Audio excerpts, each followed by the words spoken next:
नमस्कार. सिटी न्यूजच्या रात्री 10च्या बुलेटिनमध्ये प्रेक्षकांचं मनपूर्वक स्वागत. आज दिनांक 6 नोव्हेंबर 2025 वार गुरुवार. बातमीची सुरुवात करूया सुविचार मालेने. प्रभावाने कथा संपत नाही तर नव्या अध्यायाची सुरुवात होते. आजचा सुविचार आपण बघितला. आता बघूया बातमीपत्रातील ठळक बातम्या. या हेडलाईन्सचे प्रायोजक आहेत बीटीपी यात्रा ग्रुप अमरावती.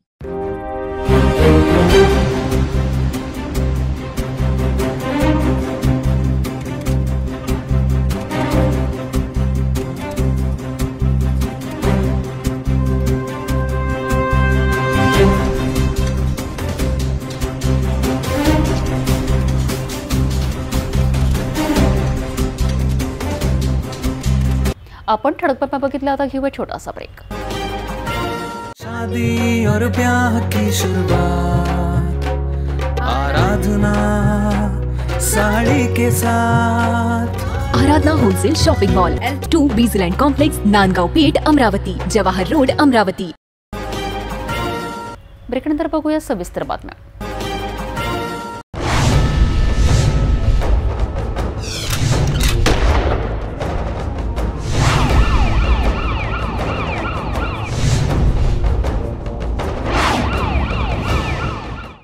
अमरावतीत ITI कॉलेजच्या जवळ असलेल्या 2 गटांमध्ये झालेल्या भांडणात एका विद्यार्थ्याला कोयत्याने मारहाण करण्यात आली. या हल्ल्यात अभिजित रायबोले नामक विद्यार्थी गंभीर जखमी झाला असून त्याच्यावर सध्या अमरावतीच्या सामान्य रुग्णालयात उपचार सुरू आहेत.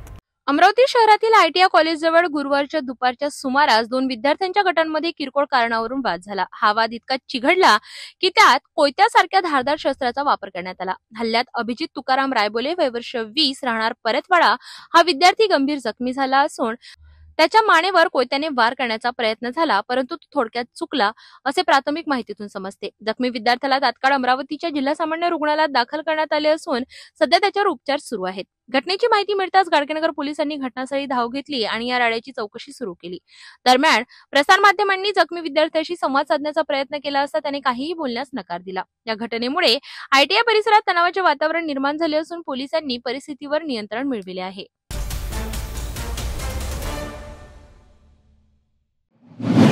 अमरावतीत पुन्हा एकदा अतिक्रमण विरोधी कारवाईने पेट घेतला आहे. ट्रान्सपोर्ट नगर परिसरात महानगरपालिकेच्या अतिक्रमण विभागाने मोठी मोहीम राबवली आहे.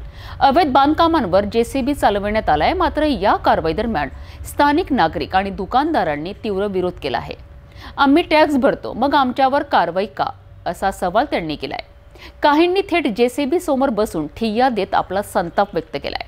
पोलीस आणि मनपा अधिकारी यांच्या उपस्थितीत काही वेळ तणावपूर्ण वातावरण निर्माण झाले होते.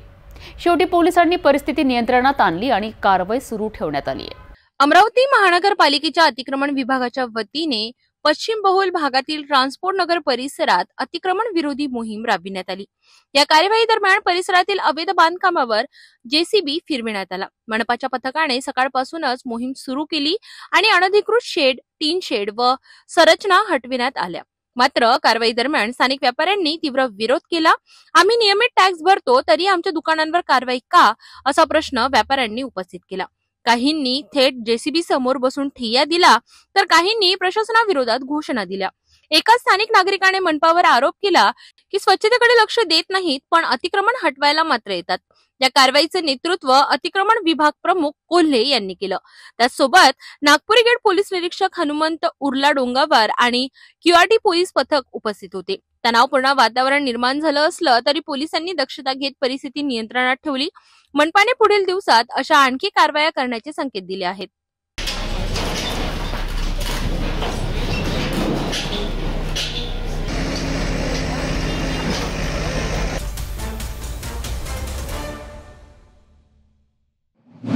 अमरावती जिल्ह्यातील अंशकालीन निदेशकांची दिवाळी अंधारात गेली आहे. 5 महिन्यांपासून मानधन न मिळाल्यामुळे या शिक्षकांची आर्थिक परिस्थिती बिकट झाली आहे. शासन निर्णयात स्पष्ट मानधनाचा उल्लेख असतानाही त्याची अंमलबजावणी होत नाही असा आरोप निदेशकांनी केला आहे. अमरावती जिल्हा अंशकालीन निदेशक कृती समितीच्या वतीने मनपा आयुक्त यांना निवेदन देण्यात आलं आहे. अमरावती जिल्ह्यातील स्थानिक स्वराज्य संस्थेतील उच्च प्राथमिक शाळा, जिल्हा परिषद, नगर परिषद आणि महानगरपालिकेच्या शाळांमध्ये बालकांचा मोफत आणि सक्तीच्या शिक्षणाचा अधिकार अधिनियम 2009 नुसार कला, क्रीडा आणि कार्यानुभव या विषयांकरिता अंशकालीन निदेशक रुजू करण्यात आले होते. महाराष्ट्र शासनाच्या 5 जून 2025 च्या सुधारित धोरणानुसार या निदेशकांना 12 ते 18 हजार रुपये मानधन निश्चित करण्यात आले. तथापि मागील 5 महिन्यांपासून क्रीडा व कार्यानुभव विषयाच्या निदेशकांना 1 रुपया देखील मानधन मिळालेले नाही। या विलंबामुळे त्यांची दिवाळी अक्षरशः अंधारात गेली आहे। घर खर्च, प्रवास खर्च आणि शैक्षणिक जबाबदाऱ्या पार पाडताना त्यांना अनेक आर्थिक अडचणींचा सामना करावा लागत आहे। या अन्यायाविरोधात आवाज उठवत अमरावती जिल्हा अंशकालीन निदेशक कृती समितीचे अध्यक्ष एजाज अहमद अब्दुल चाक यांच्या नेतृत्वाखाली मनपा आयुक्तांना निवेदन देण्यात आले। या निवेदनात तातडीने मानधन मिळवून देण्याची मागणी करण्यात आली, अन्यथा निदेशकांना आंदोलनाचा मार्ग स्वीकारावा लागेल असा इशारा समितीने प्रशासनाला दिला आहे। शिक्षण विभागाने तातडीने दखल घेऊन या अंशकालीन निदेशकांना न्याय मिळवून द्यावा अशी मागणी शिक्षण क्षेत्रातून होत आहे। शिक्षकों की तरह अंशकालीन निदेशक भी कला, कार्यानुभव और क्रीड़ा ये विषय के लिए कार्यरत है। हम लोग सन 2012 से महानगर पालिका में सेवा दे रहे हैं। इसके बावजूद भी जो है हर साल हम लोगों को पेमेंट के लिए बार बार जो है वो तकलीफ दी जाती है। अभी 5 महीने हो गए, हम लोगों की दिवाली भी अंधेरे में गई है, अभी तक हम लोगों का पेमेंट हुआ नहीं। हम लोगों ने शिक्षण विभाग में बार बार इसकी जो है रिक्वेस्ट की, लेकिन वो लोग अभी तक इसके लिए कन्फ्यूजन में है। बार बार बोलते हैं कि भाई हम लोगों की निधि कहाँ से आई, क्या आई, अभी हम लोगों को उसका कंफर्मेशन नहीं है। इसलिए आज माननीय मोहतरमा मैडम आयुक्त साहिबा के पास हम लोगों ने निवेदन दिया कि हम लोगों के जो है वेतन मानधन जो है जल्द से जल्द मिले, अन्यथा लाइलाज मजबूरन हम लोगों को आंदोलन का मार्ग स्वीकारना पड़ेगा। और इसके अलावा क्या मांगते हैं? तो हम लोगों का वेतन हम लोगों को समय पर मिलना चाहिए और छुट्टी हम लोगों की नहीं करना चाहिए। अभी सुनने में आ रहा है कि भाई छुट्टी होकर भी हम लोगों को वेतन नहीं मिलेगा। बाकी जो शिक्षक है और कला, हम लोग खासतौर से विशेष शिक्षक होते हैं, लेकिन हमको अंशकालीन बोला गया। अंशकालीन होने के बावजूद भी हम लोग फुल टाइम जो है ड्यूटी दे रहे हैं, फिर भी जो है हम लोगों को जो है ग्रेड वाइज, तासिका वाइज ये दे रहे हैं। हम लोग डिमांड करेंगे शासन से हम लोगों को सरसकट पेमेंट मिलना चाहिए और छुट्टियों का वेतन जो है हम लोगों को नहीं करना चाहिए।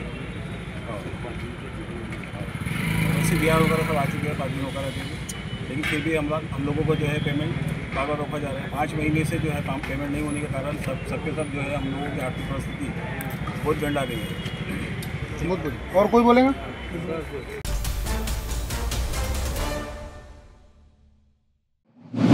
अमरावती शहरात येत्या 8 आणि 9 नोव्हेंबरला होणार आहे एक भव्य आणि दिव्य कार्यक्रम, राज्यस्तरीय महायोग शिबिर आणि योग संमेलन। या शिबिरात 25,000हून अधिक लोक योगाचा लाभ घेणार असून देशभरातील योग साधक अमरावतीत दाखल झाले आहेत। पतंजली योगपीठाचे केंद्रीय प्रभारी परमपूज्य स्वामी परमार्थदेव महाराज स्वतः योग मार्गदर्शन करणार आहेत। या 2 दिवसांच्या योग महोत्सवात अनेक संत, मान्यवर आणि अधिकारी, जनप्रतिनिधी सहभागी होणार आहेत। अमरावती शहरातील श्री शिवाजी शारीरिक शिक्षण महाविद्यालय पंचवटी येथे 8 नोव्हेंबर रोजी पहाटे 5 वाजता भव्य इंटिग्रेटेड योग शिबिर सुरू होणार आहे। या शिबिरात पतंजली योगपीठाचे परमपूज्य स्वामी बाबा रामदेव यांच्या परमशिष्य स्वामी परमार्थदेव महाराज मार्गदर्शन करतील। 9 नोव्हेंबर रोजी सकाळी 9 वाजता संत ज्ञानेश्वर सांस्कृतिक भवन, मोर्शी रोड येथे योग महासंमेलन होणार आहे। या कार्यक्रमाचे आयोजक आहेत चंद्रकुमार जाजुदिया, तर सह आयोजक नानकराम नेबनानी। कार्यक्रमाचे उद्घाटन पालकमंत्री चंद्रशेखर बावनकुळे यांच्या हस्ते होईल आणि अध्यक्षस्थानी राहतील खासदार डॉक्टर अनिल बोंडे। भव्य दिव्य शिबिरासाठी 18 जिल्ह्यांमधून हजारो योग साधक अमरावतीत दाखल झाले असून शहरात घरोघरी निमंत्रण दिले जात आहे। या शिबिरात खासदार बळवंत वानखडे, भूतपूर्व खासदार नवनीत राणा, आमदार चंदूभाऊ यवलकर, आमदार रवी राणा, आमदार संजय खोडके आणि आमदार सुलभा खोडके हे प्रमुख अतिथी असतील। तसेच जिल्ह्यातील वरिष्ठ अधिकारी, विभागीय आयुक्त श्वेता सिंगल, पोलीस आयुक्त अरविंद चावरिया, जिल्हाधिकारी आशिष शेरेकर, मनपा आयुक्त सौम्या चांडक, जिल्हा पोलीस अधीक्षक विशाल आनंद आणि जिल्हा परिषद सीईओ संजीता महापात्रा हे विशेष अतिथी म्हणून उपस्थित राहणार आहेत। या संमेलनात संत शक्तिदेव महाराज, संत सचिनदेव महाराज, संत डॉक्टर संतोषदेव महाराज तसेच महात्मा फुले अर्बन कोऑपरेटिव्ह बँकेचे अध्यक्ष दिलीपराव लोखंडे हे देखील सहभागी होणार आहेत। कार्यक्रम यशस्वी व्हावा यासाठी पतंजली व भारत स्वाभिमान परिवारातील सर्व पदाधिकारी, योग शिक्षक, योग साधक आणि स्वयंसेवक अथक परिश्रम घेत आहेत। अमरावतीत योगाचा हा दिव्य सोहळा पाहण्यासाठी जनतेत उत्साहाचे वातावरण आहे, अशी माहिती आयोजक पत्रकार परिषदेत देण्यात आली। आपल्या अमरावती शहरामध्ये दिनांक 8 आणि 9 तारखेला श्री शिवाजी शिक्षण शारीरिक महाविद्यालय त्यांच्या प्रांगणामध्ये 8 व 9 तारखेला सकाळी 5 ते 7:30 योग शिबिर होणार आहे। या शिबिराला मार्गदर्शन हरिद्वार येथील संन्यासी, युवा संन्यासी पूज्य स्वामी परमार्थदेवजी करणार आहे। या शिबिरामध्ये जवळजवळ 5,000 लोक उपस्थित राहतील अशी अपेक्षा आहे आणि या शिबिराद्वारा तणावमुक्ती, रोगमुक्ती, दिनचर्या या विषयावर मार्गदर्शन लाभणार आहे। 9 तारखेला सांस्कृतिक भवन मोर्शी रोड या ठिकाणी स्वामी परमारदेवजी महाराज यांचं योग आणि स्वदेशी या विषयावर प्रबोधन मार्गदर्शन सर्वांसाठी खुलं आहे, विशेषतः कार्यकर्त्यासाठी। तरी अमरावतीकरांना मी विनंती करतो कि या दोन्ही कार्यक्रमाचा आपण लाभ घ्यावा। निःशुल्क योग शिविर है। मैं चाहूँगा आप लोग जितने लोग को इसके लिए आमंत्रित कर सकते हैं आपकी तरफ से उतने लोगों को आमंत्रित कीजिए। जितने लोग आएंगे ये अपनी हेल्थ के हिसाब से है, और हेल्थ से भी ज़्यादा खुद को मन में एक शांति और हेल्थ जो बोलते हैं अंदर से खुद को अच्छा लगने के हिसाब से जितने लोग आ सकते हैं इस कार्यक्रम में उतना अच्छा होगा। इस शिविर से सब लोग की ज़िंदगी में कुछ ना कुछ प्रभाव ज़रूर आएगा, इसकी हम लोग कोशिश कर सकते हैं।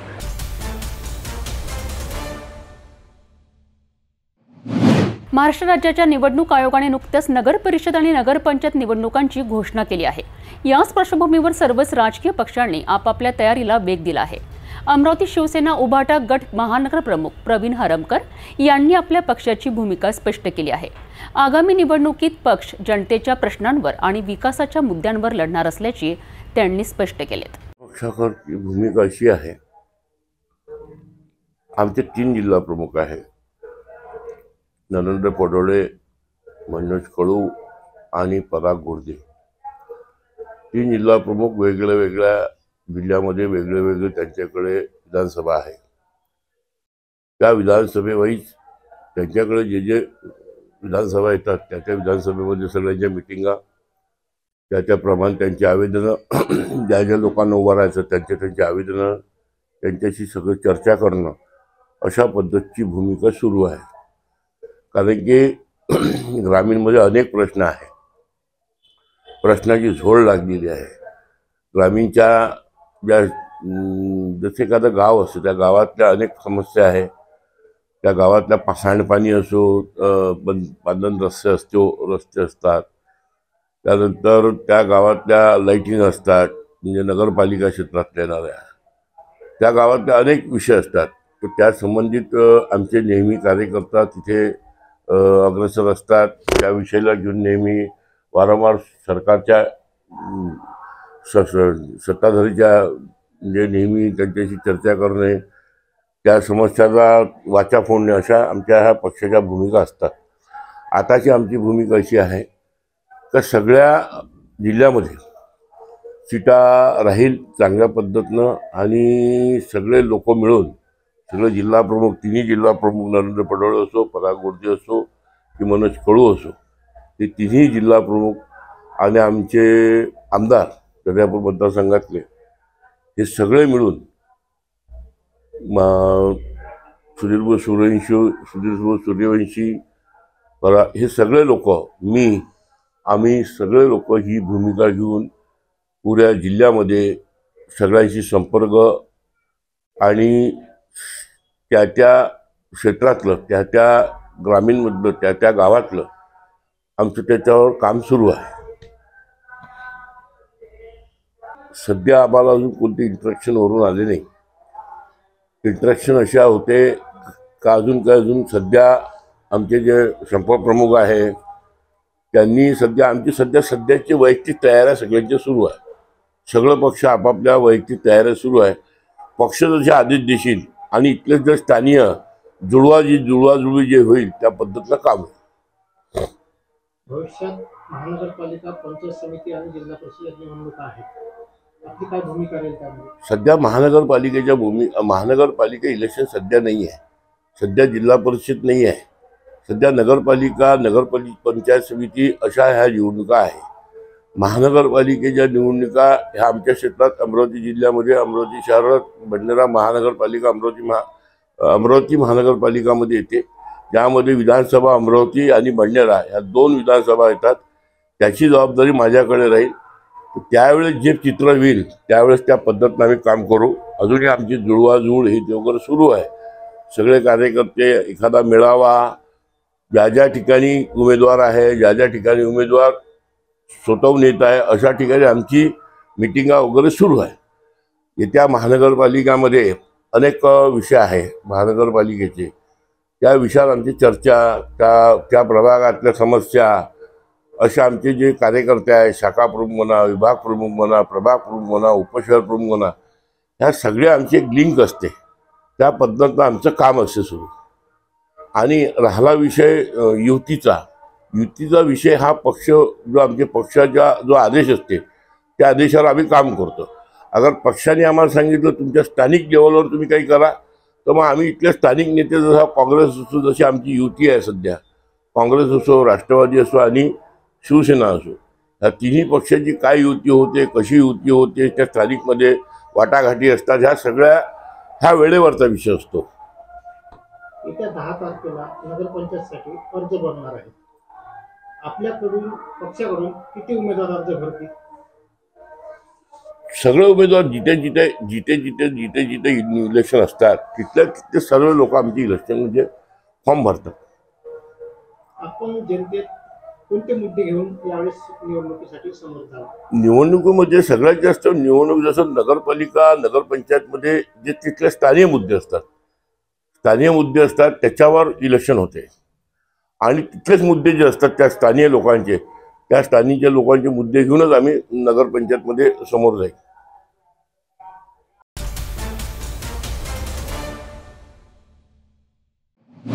दरवर्षीप्रमाणे यंदाही कार्तिक महिन्यानिमित्त साईनगर जवळील शिवाजीनगर परिसरात श्री गजानन महाराजांचा पालखी सोहळा मोठ्या उत्साहात आणि भक्तिभावाने पार पडलाय. या सोहळ्यात शेकडो भाविकांनी सहभाग घेतला आणि वातावरण गजाननमय झाले आहे. भजन, कीर्तन आणि दिंडीच्या तालावर गजानन महाराजांच्या जयघोषाने संपूर्ण परिसर दुमदुमून गेलाय. पालखी मार्ग फुलांच्या आरासेने सजवला होता, तर ठिकठिकाणी पालखीचे स्वागत करून पूजा अर्चना करण्यात आली. या धार्मिक सोहळ्यात अनेक मान्यवरांनी उपस्थित राहून भक्तिमय वातावरण अधिक रंगतदार केलेत. साईनगर जवळील शिवाजीनगर परिसरात दरवर्षीप्रमाणे यावर्षीही कार्तिक महिन्यानिमित्त श्री गजानन महाराजांचा पालखी सोहळा मोठ्या श्रद्धेने पार पडला. या सोहळ्याची सुरुवात शिवाजीनगर येथील श्री गजानन महाराज मंदिरातून करण्यात आली. मंदिराचे पदाधिकारी, महिला व पुरुष भक्त मोठ्या संख्येने या धार्मिक कार्यक्रमात सहभागी झाले. दिंडी, कीर्तन, भजन या पारंपरिक कार्यक्रमांनी परिसरात भक्तिमय वातावरण निर्माण झाले. माठोड येथील दिंडी मंडळाची कीर्तन सादर करून श्री गजानन महाराजांच्या महिमेचा गजर संपूर्ण परिसरात घुमविला. पालखी मार्ग फुलांनी सजविण्यात आला होता. ठिकठिकाणी भाविकांनी आरती, पूजा व प्रसाद वितरण केले. महिलांनी फुलांनी सजवलेल्या पालखीत श्री गजानन महाराजांची मूर्ती ठेवून मोठ्या भक्तिभावाने शोभायात्रा काढली. दिंडीच्या तालावर गजानन महाराज की जय असा जयघोष करत भक्तांनी परिसरात परिक्रमा केली. सर्वांनी एकत्रितपणे सोहळा शिस्तबद्धरित्या पार पडला. श्री गजानन महाराज मंदिराची स्थापना सन 2005 मध्ये झाली असून कार्तिक महिन्यात दरवर्षीप्रमाणे यंदाही दररोज सकाळी काकडा आरतीचे आयोजन करण्यात आले. आरतीसाठी परिसरातील शेकडो भक्त उपस्थित राहतात आणि गजानन महाराजांच्या कृपेचा लाभ घेतात. संपूर्ण साईनगर, शिवाजीनगर परिसरात भक्तिमय वातावरण निर्माण झाले होते. भाविकांच्या चेहऱ्यावर आनंद आणि समाधान ओसंडून वाहत होते. कार्तिक महिन्याच्या पवित्र निमित्ताने पार पडलेल्या सोहळ्याने भक्तिभाव अधिक दृढ झाला. शेवटी सर्व भक्तांनी एकमुखाने गजानन महाराज की जय असा जयघोष करत सोहळ्याची सांगता करण्यात आली.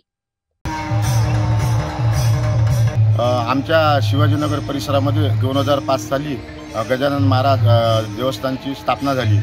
त्यानंतर काही कालांतराने म्हणजे 2 वर्षापूर्वी शिवमंदिर झालं. इथे तसं तर आम्ही 2021 पासून काकड आरतीला सुरुवात केली, पण यावर्षी विशेष म्हणजे शिवमंदिर आणि गजानन मंदिर दोन्ही एक असल्यामुळे यावर्षी आम्ही सर्वांच्या सहकार्यातून शिवाजीनगरमधील परिसरातील आणि साईनगर परिसरातील सर्व भावी भक्तांच्या सोलोक्याने यावर्षी हा काकडा आम्ही इथून काढण्याची प्रयत्न केला, सुरुवात केली. आणि आमच्या इथे जेवढे भावी भक्त आहे त्यांच्या म्हणण्यानुसार बा तुम्ही इथून काढा, मग आम्ही इथून काढण्यास सुरुवात केली. सर्व आमच्या इथे खेडीमेडीचं वातावरण आहे आणि सर्व मिळूनच आम्ही या काकड्याला यावर्षीपासून समजा की यावर्षी पहिलंच वर्ष आहे, पहिल्या वर्षापासून आम्ही सुरुवात करत आहे.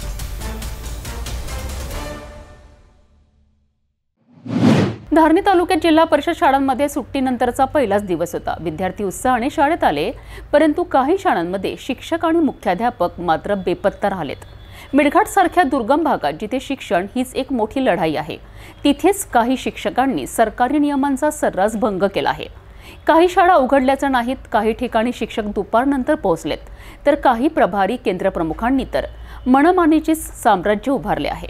धारणी तालुक्यात जिल्हा परिषद शाळांमध्ये दिवाळी सुट्टीनंतरचा आजचा पहिला दिवस होता. विद्यार्थ्यांनी मोठ्या उत्साहाने शाळेत हजेरी लावली, पण काही शाळांमध्ये मुख्याध्यापक आणि शिक्षक मात्र अनुपस्थित होते. स्त्रोतांकडून मिळालेल्या माहितीनुसार काही शाळांमध्ये शिक्षक दुपारच्या सुट्टींपर्यंत पोहोचले नव्हते.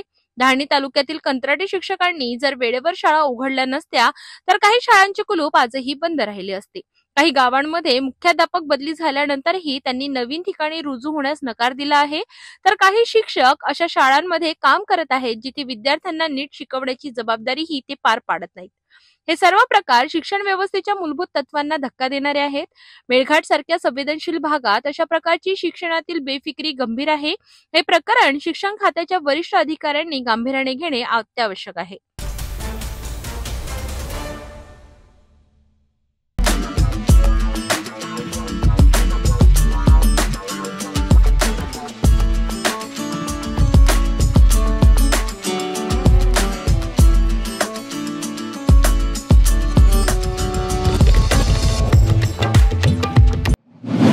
अकोल्याच्या पोलीस अधीक्षक कार्यालयात गुरुवारी एसीबीने कारवाई केली असून पोलीस विभागात काम करणाऱ्या एका महिला लाचखोर क्लर्कला रंगेहात पकडण्यात आला आहे.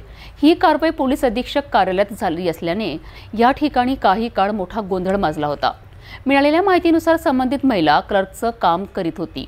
तक्रारदाराकडून तक्रार फाईल पास करण्यासाठी तब्बल 8,000 रुपयांची लाच मागितली होती. तक्रारदाराने लाच घेण्यास नकार देत थेट अमरावती एसीबी कार्यालयात धाव घेतली आणि तक्रार नोंदवली. एसीबीकडून झालेल्या पडताळणीत लाच मागण्याचं स्पष्ट झाल्यानंतर एसीबीने सापळा रचून तिला पोलीस अधीक्षक कार्यालयातच लाच घेताना रंगेहात पकडले आहे. या घटनेनंतर संपूर्ण पोलीस विभागात एकच खळबळ उडाली असून एसीबीकडून पुढील तपास सुरू आहे. अकोल्याच्या पोलीस अधीक्षक कार्यालयात गुरुवारी एक घटना घडली. एसीबी अमरावतीच्या पथकाने पोलीस विभागातील महिला क्लर्कला 8,000 रुपयांची लाच घेताना रंगेहात पकडलं. मिळालेल्या माहितीनुसार तक्रारदाराची एक फाईल मंजुरीसाठी संबंधित क्लर्ककडे होती. ती फाईल पास करण्यासाठी लाच मागितल्याचं स्पष्ट झालंय. तक्रारदाराने याबाबत अमरावती एसीबी कार्यालयात तक्रार दाखल केली. एसीबीने पडताळणी केली असता महिला क्लर्कने खरंच लाच मागितल्याचं सिद्ध झालं. त्यानंतर गुरुवारी दुपारी एसीबीच्या अधिकाऱ्यांनी सापळा रचून पोलीस अधीक्षक कार्यालयातच कारवाई केली. कारवाई दरम्यान काही काळ या ठिकाणी मोठी गर्दी झाली होती. अधिकारी आणि कर्मचारी यांनाही ही कारवाई पाहून धक्का बसला. सध्या आरोपी महिला क्लर्क हिला ताब्यात घेतलं असून तिच्यावर लाचलुचपत प्रतिबंधक कायद्यानुसार गुन्हा नोंदविण्यात आलाय.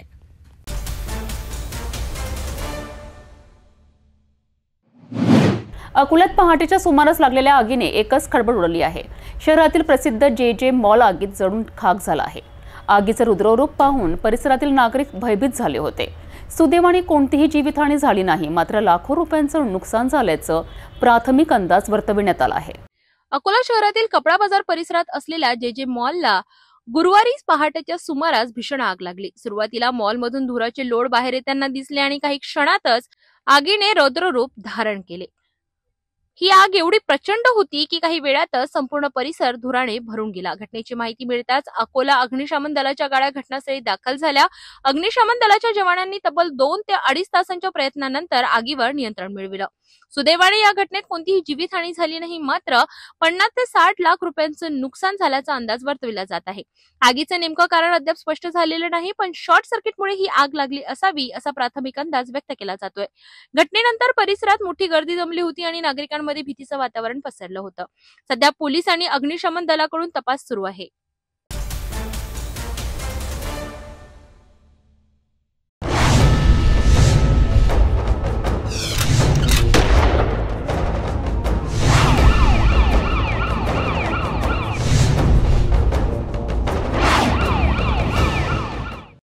नागपुरात पारडी पोलीस ठाण्याच्या हद्दीत भवानीनगरमधील एका घरात गुप्तपणे सुरू असलेल्या अवैध देह व्यापार रॅकेटवर क्राईम ब्रँचच्या सामाजिक सुरक्षा विभागाने धडक कारवाई केली आहे. या कारवाईत 3 महिलांना मुक्त करण्यात आलं असून एक महिला आरोपीला ताब्यात घेण्यात आला आहे, मात्र तिचा साथीदार फरार असल्याची माहिती समोर आली आहे. नागपूर शहरातील पारडी पोलीस ठाण्याच्या हद्दीत असलेल्या भवानीनगर परिसरात भवानी मंदिराजवळील एका घरात काही दिवसांपासून संशयास्पद हालचाली सुरू असल्याची माहिती क्राईम ब्रांचच्या सामाजिक सुरक्षा विभागाला मिळाली होती. या माहितीनुसार पोलिसांनी गुप्त पद्धतीने सापळा रचत या घरावर छापा टाकला.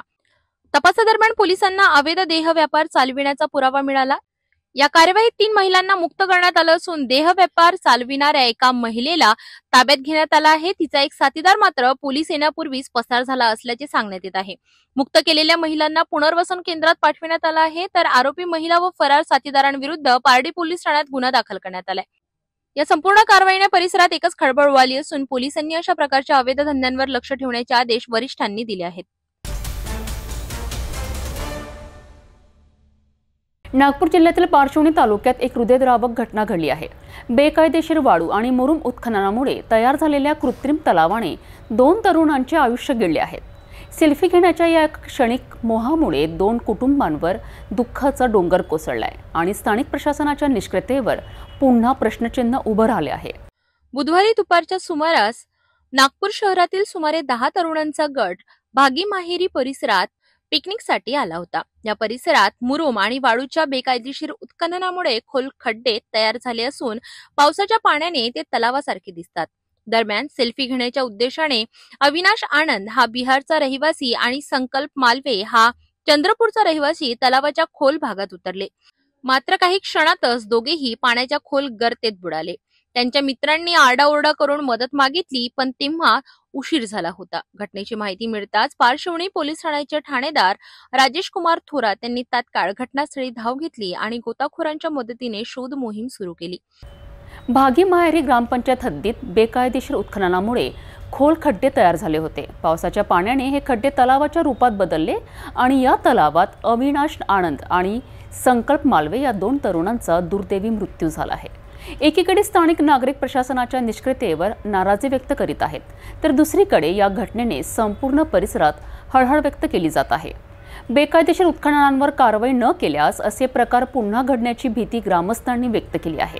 संकल्प मालवेचा मृतदेह सापडला असला तरी अविनाश आनंदचा शोध अद्याप सुरू आहे. स्थानिक नागरिकांनी या घटनेनंतर संताप व्यक्त केला असून बेकायदेशीर उत्खननाविरोधात कडक कारवाईची मागणी केली आहे. प्रशासनाच्या दुर्लक्षामुळे अशा घटना घडत आहेत असा आरोप नागरिकांनी केलाय. तसंच मृत रुग्णांच्या कुटुंबियांना आर्थिक मदत देण्याची मागणी देखील करण्यात आली आहे.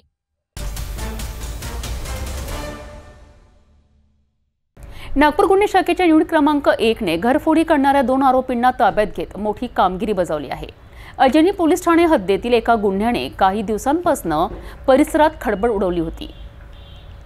4 ऑक्टोबर ते 7 ऑक्टोबर 2025 या कालावधीत अजनी पोलीस ठाण्याच्या हद्दीत फुलमती लेआउट परिसरात घरफोडीची घटना घडली होती. फिर्यादी खुशी नितनवरे आपल्या कुटुंबासह अहमदाबाद येथे गेल्या असता चोरट्यांनी त्यांच्या घराचे गेट व मुख्य दरवाजाचे कुलूप तोडून आत प्रवेश केला. घरातून 2 लॅपटॉप आणि होंडा ऍक्टिव्हा असा एकूण 55,000 रुपयांचा मुद्देमाल चोरीला गेला. गुन्हे शाखेच्या युनिट क्रमांक 1 चे अधिकारी आणि अंमलदारांनी तांत्रिक तपास आणि गुप्त माहितीच्या आधारे 2 आरोपींना ताब्यात घेतले. यात तुषार राजेश राऊत वय वर्ष 19 राहणार श्रीकृपानगर बेसा घोगली रोड हुडकेश्वर आणि मारुती उर्फ अभिषेक राजकुमार भौतिक वय वर्ष 25 वर्षे राहणार शारदानगर वाठोडा लेआउट. चौकशीत आरोपींनी तिसरा साथीदार कार्तिक मानवटकर आणि एक विधी संघर्षग्रस्त बालकासोबत गुन्हा केल्याची कबुली दिली. त्यांच्या ताब्यातून पोलिसांनी एक लॅपटॉप, चोरी गेलेली होंडा ऍक्टिव्हा आणि गुन्ह्यात वापरलेले डिओ मोफेड असा एकूण 60,000 रुपयांचा मुद्देमाल जप्त केला आहे आणि फरार आरोपींचा शोध पोलीस घेत आहेत.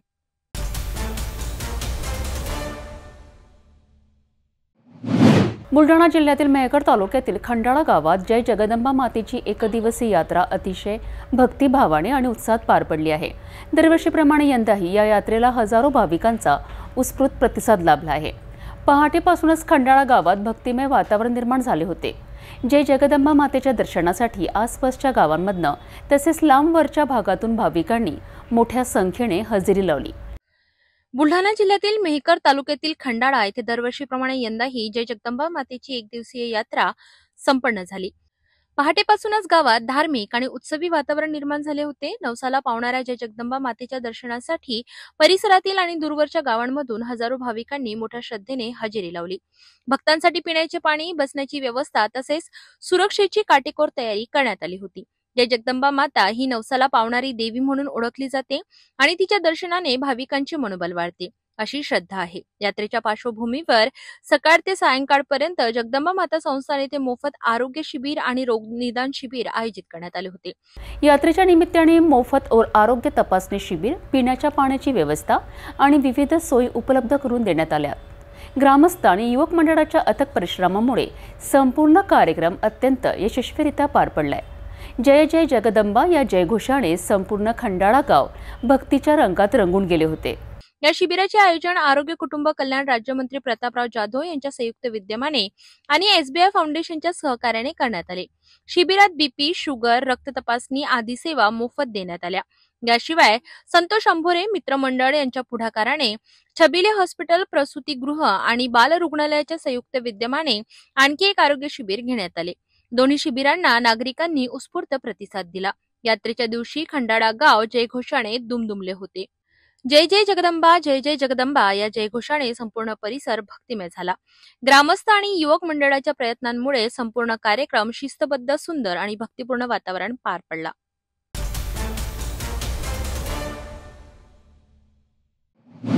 यवतमाळमध्ये महाराष्ट्र जीवन प्राधिकरणाने पाणीपट्टी थकबाजी वसुलीसाठी धडक मोहीम सुरू केली आहे। शहरातील अनेक नळधारकांकडून वर्षानुवर्षे थकीत असलेली पाणीपट्टी आता वसूल केली जाणार आहे। या मोहिमेचा शुभारंभ एक आगळ्या वेगळ्या पद्धतीने प्रभात फेरी काढून करण्यात आलाय।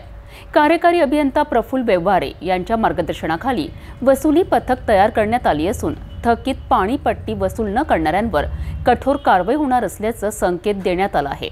यवतमाळ शहरात महाराष्ट्र जीवन प्राधिकरणातर्फे पाणीपट्टी थकबाकी वसुलीसाठी विशेष मोहीम हाती घेण्यात आली आहे। या मोहिमेचा शुभारंभ प्रभात फेरीने करण्यात आला। ही फेरी तहसील चौकातून सुरू होऊन शहरातील प्रमुख मार्गाने मार्गक्रमण करत महाराष्ट्र जीवन प्राधिकरण कार्यालयात संपन्न झाली। कार्यकारी अभियंता प्रफुल्ल व्यवहारे यांच्या मार्गदर्शनाखाली ही संपूर्ण मोहीम राबविण्यात येत आहे। शहरातील विविध विभागांअंतर्गत थकीत पाणीपट्टी वसूल करण्यासाठी विशेष वसुली पथकांची स्थापना करण्यात आली आहे। या मोहिमेद्वारे जनतेत जनजागृती आणि वेळेवर बिल भरण्याबाबत प्रोत्साहन देण्याचा हेतू आहे। प्राधिकरणाकडून नागरिकांना आवाहन करण्यात आलं आहे की थकीत पाणीपट्टी तातडीने भरून पाणी पुरवठा सुरळीत राखण्यासाठी सहकार्य करावं। अनेक वर्षांपासून न भरलेल्या बिलांमुळे प्राधिकरणास मोठ्या आर्थिक अडचणींचा सामना करावा लागत आहे आणि त्यामुळे पाणी पुरवठा व्यवस्थेचा दुरुस्ती आणि देखभाल कामांवरही परिणाम होत आहे।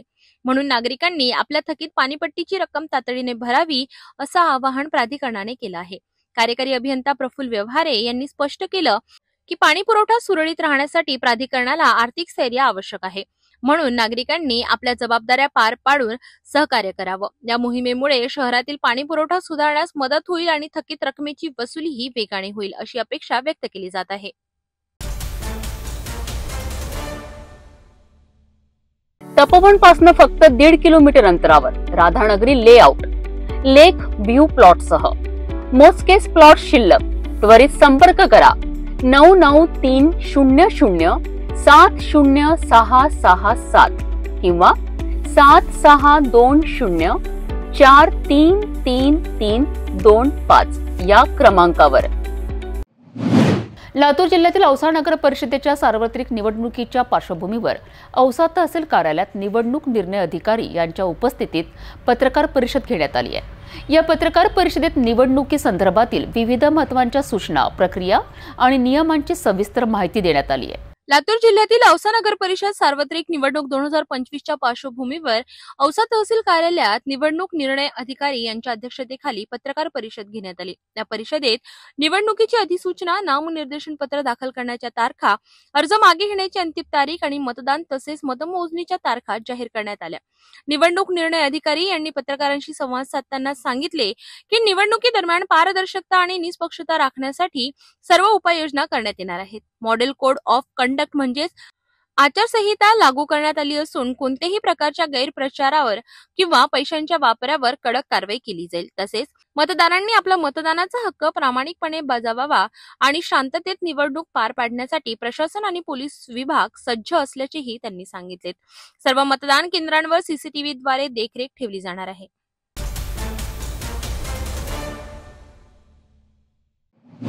मुळशी तालुक्यातील मोंजे मुंढवा येथे तब्बल 300 कोटींच्या जमिनीचा व्यवहार नोंदला गेला आहे। या व्यवहारावर साधारणतः 21 कोटी रुपयांची स्टॅम्प ड्युटी भरायची होती, परंतु ती पूर्णतः माफ करण्यात आल्याचं समोर आलं आहे। आता प्रश्न असा आहे की सामान्य नागरिक छोटं घर घेतानाही लाखो रुपयांची स्टॅम्प ड्युटी भरतो, मग कोट्यावधींच्या व्यवहारात ही सवलत का? आणि सर्वात मोठा प्रश्न, हा व्यवहार राज्याचे उपमुख्यमंत्री अजित पवार यांच्या चिरंजीवाचा असल्याने का अशी विशेष सवलत देण्यात आली आहे? या प्रकरणामुळे राजकीय वर्तुळात एकच खळबळ उडाली आहे। मुळशी तालुक्यातील मौजे मुंडवा येथे 300 कोटी रुपयांची जमीन खरेदी नोंदणी झाली।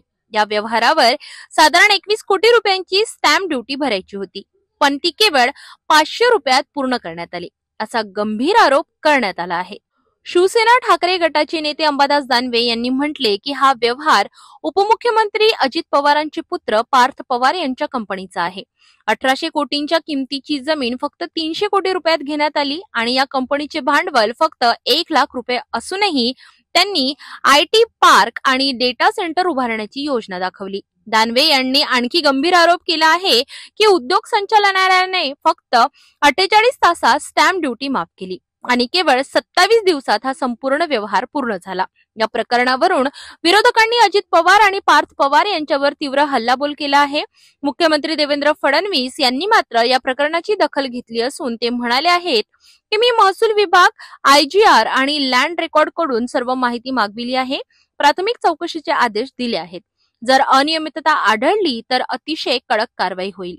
असं आहे की या प्रकरणाच्या संदर्भात सगळी माहिती मी मागवलेली आहे। महसूल विभाग असेल, IGR असेल, लँड रेकॉर्ड्स असतील, या संदर्भातली सगळी माहिती मी मागवलेली आहे। या संदर्भातले योग्य ते चौकशीचे आदेश देखील मी दिलेले आहेत आणि ही सगळी माहिती आणि जी काही प्राथमिक चौकशी आहे त्याच्या आधारावर या संदर्भात जी काही तुम्हाला सांगायचं ते मी सांगणार आहे।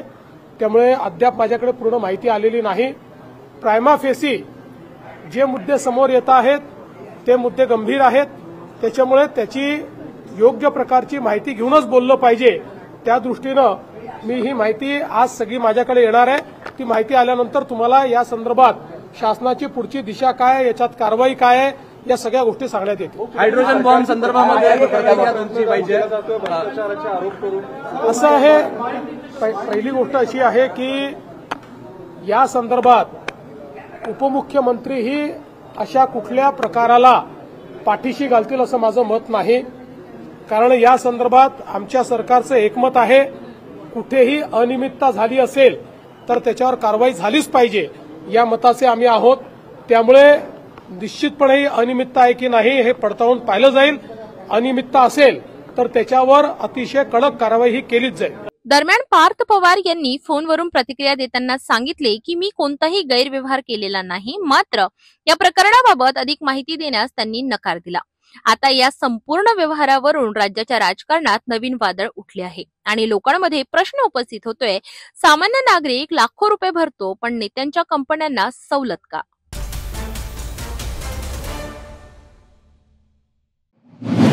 नांदेड शहरासाठी गोदावरी गंगा पूजनाचा रौप्य महोत्सवी सोहळा यंदा जागतिक स्तरावर नोंदला गेला आहे। 40 वर्षाची अखंड परंपरा आता लंडन बुक ऑफ वर्ल्ड रेकॉर्ड्समध्ये नोंदवली गेली आहे। नगीना घाटावर सायंकाळी 7 वाजता पार पडणाऱ्या या सोहळ्याचे उद्घाटन आमदार ॲडव्होकेट श्री जया चव्हाण यांच्या हस्ते होणार आहे। गोदावरी किनाऱ्यावरील नांदेड हे धार्मिक आणि सांस्कृतिक परंपरेने समृद्ध शहर म्हणून ओळखले जाते। दरवर्षी आयोजित होणारे गोदावरी गंगापूजन हे नांदेडकरांसाठी श्रद्धेचे केंद्र आहे। गेल्या 24 वर्षांपासून सातत्याने पार पडणाऱ्या या कार्यक्रमाने यंदा एक नवा इतिहास घडविला आहे। या उपक्रमाची नोंद लंडन बुक ऑफ वर्ल्ड रेकॉर्डमध्ये झाली असून नांदेडकरांसाठी ही एक अभिमानाची बाब ठरली आहे। बुधवार 5 नोव्हेंबर रोजी सायंकाळी 7 वाजता नगीना घाट येथे या रौप्य महोत्सवी सोहळ्याचे आयोजन करण्यात आले। या कार्यक्रमाचे उद्घाटन आमदार ॲडव्होकेट श्रीजया चव्हाण यांच्या हस्ते करण्यात येणार आहे। कार्यक्रमाला माजी मंत्री DP सावंत, भाजपा माजी महानगर प्रमुख प्रवीण साले यांची विशेष उपस्थिती होती। आनंद वाटतोय, आज नांदेडला इकडे घाटाला गोदावरी पूजा झालेली आहे, गंगा पूजा झालेली आणि लंडन वर्ल्ड बुक ऑफ रेकॉर्ड्समध्ये आपलं नाव नोंद झालेलं आहे। इकडे मोठ्या संख्येत महिला उपस्थित आहेत आणि बघून अतिशय आनंद होतो। हा दृश्य खरंच बघण्यासारखं आहे की जगात 3 जागेला गंगा पूजेची आरती होते, एक ऋषिकेशला होते, तर एक वाराणसीला होते आणि एक आपल्या इकडे नांदेडला होते। तर आज इथे एवढ्या मोठ्या संख्येत महिला असतील किंवा आपले सगळेच पुरुष मंडळी असतील आज इकडे सगळे जमा झालेले आहेत आणि गंगा आरतीचं इतकं सुंदर नियोजन झालेलं आहे, खरंच मन भरून गेलेलं आहे। आज दिलीप ठाकूर यांना पुरस्कार सुद्धा मिळालेला आहे. मी त्यांचे अभिनंदन करते. अतिशय सुंदर काम ते करत आहेत. मागच्या 25 वर्षापासून ही गंगाची पूजा त्यांच्या हस्ते होते, त्यामुळे त्यांचे मी अभिनंदन करते.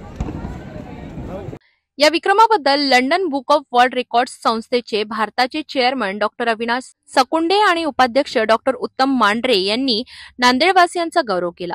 हरिद्वार आणि वाराणसीनंतर नांदेडची गंगा आरती 3ऱ्या क्रमांकावर असल्याचा सन्मानही या निमित्ताने प्राप्त झालाय. या यशामागे लायन्स उपप्रांतपाल योगेश जयस्वाल आणि धर्मभूषण ॲडव्होकेट दिलीप ठाकूर यांनी महत्त्वपूर्ण भूमिका निभावली आहे. श्रद्धा, संस्कृती आणि समाज भावनेचा संगम असलेला हा सोहळा नांदेडच्या अभिमानाचा क्षण ठरलाय. London book of world records या संस्थेने नांदेडच्या या कार्यक्रमाची नोंद घेतली ही निश्चितच आपल्यासाठी आनंदाची बाब आहे. यापूर्वी उत्तर भारतामध्ये नदीची आरती करण्याचा या त्रिपुरा कार्तिकी पौर्णिमेच्या दिवशी नदीमध्ये दिवाळी प्रवाहित करण्याचा जो सण किंवा उत्सव साजरा केला जायचा तो आता महाराष्ट्रात होतोय. पवित्र गोदावरी नदीचं हे नाभिस्थान आहे आणि या ठिकाणी असा उत्सव गेली 25 वर्ष आमचे सहकारी मार्गदर्शक आदरणीय धर्मभूषण दिलीप ठाकूर हे आयोजन करतात. खरं तर दिलीप ठाकूर हे एक हरहुन्नरी व्यक्तिमत्व आहे. म्हणजे कायाकल्प असेल, भाऊचा डबा असेल, रुग्णांना मदत करणं असेल, कोविड योद्धा म्हणून केलेलं काम असेल आणि 365 दिवसापैकी जवळपास 200 दिवस विविध उपक्रम औचित्य साधून करणारा एक उपक्रमशील व्यक्ती म्हणून दिलीप ठाकूर यांच्याकडे बघितलं जातं. आणि योगायोगाने ते आमचे सहकारी सहयोगी एका पक्षात आम्ही काम करत असल्यामुळे निश्चितच आम्हाला देखील त्याचा अभिमान आहे. आज लंडनच्या बुक ऑफ वर्ल्ड रेकॉर्ड्सनी त्याची नोंद घेतली आहे. ही नांदेडकरांसाठी अभिमानाची गोष्ट आहे. केवळ कार्यक्रम आयोजित करणेच नाही तर त्याचं सातत्य ठेवणे, त्या सातत्याने ते कार्यक्रम करत राहणे आणि लोकांना जागृत करत राहणे.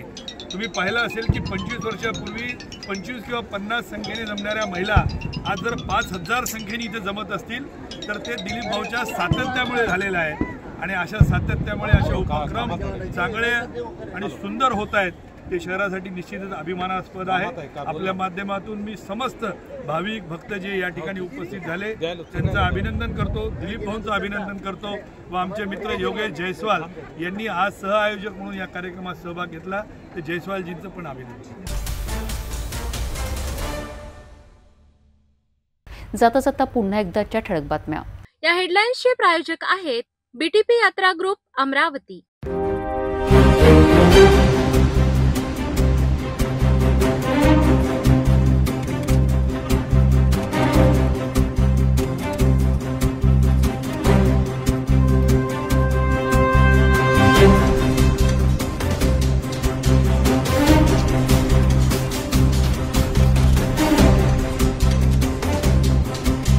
आपण आता स्टीन चॅनल आपल्या टीव्हीवरही बघू शकता. यामध्ये next channel 117, Jio channel 872, GTPL channel 73, Fastway channel 256 वर बघू शकाल. आता अमरावती जिल्ह्यानंतर विदर्भ आणि महाराष्ट्राचे दर्शक घर बसल्या आपल्या केबल टीव्हीवर सिटी न्यूज बातमी पाहू शकाल. यामध्ये Chhatrapati Sambhajinagar NST setup box number 14, Yavatmal setup box number 12, Washim setup box number 26, Nanded setup box number 17, Mahur setup box number 7, Akola RC setup box number 899 वर बघू शकाल. लवकरच आम्ही आपल्यापर्यंत पोहोचणार आहोत. जर आपल्या टीव्हीवर सिटी न्यूज दिसत नसेल तर आपण आपल्या केबल ऑपरेटरशी संपर्क करावा. आपण सिटी न्यूज कवरेजच्या व्यतिरिक्त यूट्यूब, फेसबुक, इंस्टाग्राम आणि ट्विटरवर बघू शकता. याकरिता सोशल मीडिया अकाउंट सबस्क्राईब करा, फॉलो करा, लाईक करा. यूट्यूब अकाउंट सबस्क्राईब करण्याकरिता सबस्क्राईब बटनाला क्लिक करा आणि बेल आयकॉन दाबायला विसरू नका, कारण स्वतःचे समाचार आपल्यापर्यंत पोहोचणार आहेत. तसेच तुमचे फेसबुक पेज लाईक करा, इंस्टाग्राम आणि ट्विटर हँडल फॉलो करा. आपण व्हॉट्सॲपवर सुद्धा सूचना देऊन न्यूज प्राप्त करू शकता. व्हॉट्सॲप नंबर स्क्रीनवर येत आहे. हे बातमीपत्र एवढ्यावरच थांबूया. पुन्हा भेटूया नवीन घडामोडीसोबत. आपण बघत राहा फक्त सिटी न्यूज. हर खबर पर पैनी नजर, हर मुद्दे पर सटीक वार, यही है सिटी न्यूज की पहचान. जहाँ सच्चाई की आवाज दबाई जाती है वहाँ सिटी न्यूज उठाता है सवाल. हर स्क्रीन पर, हर प्लेटफॉर्म पर हमारी मौजूदगी बोलती है. सिटी न्यूज हमेशा सच के साथ. अस्वीकरण. सिटी न्यूज चॅनलवर राजकीय, सामाजिक, धार्मिक कार्यकर्ते, प्रशासकीय अधिकारी, कर्मचारी किंवा कोणत्याही व्यक्तीने व्यक्त केलेली विचार अथवा माहिती ही त्यांची वैयक्तिक मते आहेत. त्या मतांशी सिटी न्यूज चॅनलची सहमती असणे आवश्यक नाही.